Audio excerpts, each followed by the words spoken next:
Pirates of the Caribbean Dead Men Tell No Tales has Captain Jack Sparrow give away his compass, so Captain Salazar is released from the Triangle and is now hunting down Jack. This was actually the very first Pirates of the Caribbean movie that I saw, and I actually saw it in theaters back in 2017. So the positives on the film are, this movie actually has a lot of fun action moments.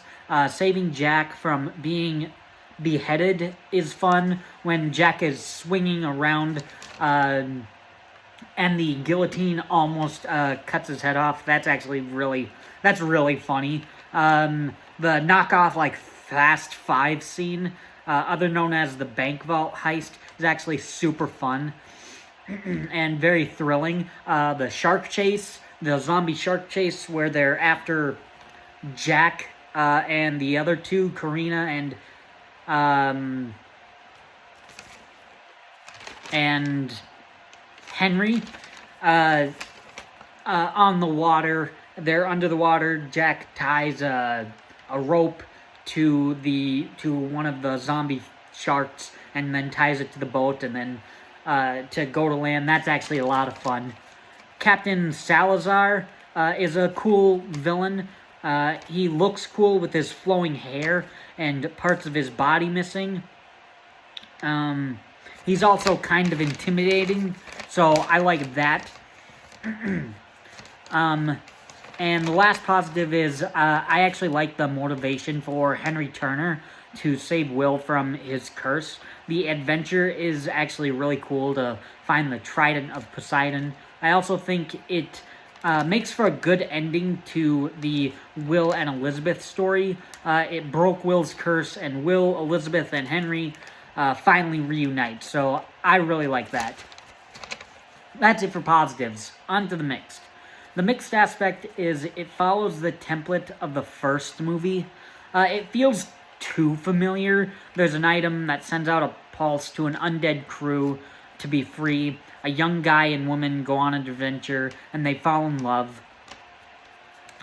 So it's the most like the original. On one side, it feels redundant, and I can kind of tell where it's going. However, it is a plot that's done well, because I would say this is actually a really good movie.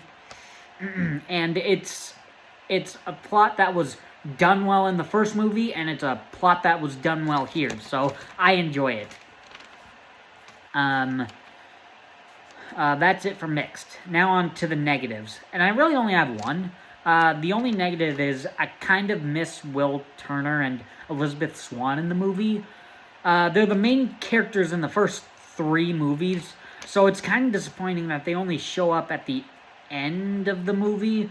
Elizabeth shows up at the end of the movie with Will. Will is in the beginning, but Will and Elizabeth have like a couple scenes in the movie, so it's disappointing that we actually didn't get more of them, more screen time of them.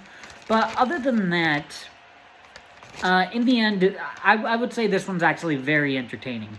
I enjoy the action, the villain is intimidating, and I think it's actually a pretty satisfying end to the so far franchise. If they make a 6th one, that'd be cool, but you know what? I think I'd be fine with if they actually rebooted the movie. I think there was a talks of like a female version. I'd actually be fine with that if they rebooted the franchise. So, because this is actually a pretty good note to end the franchise on. It's actually pretty good.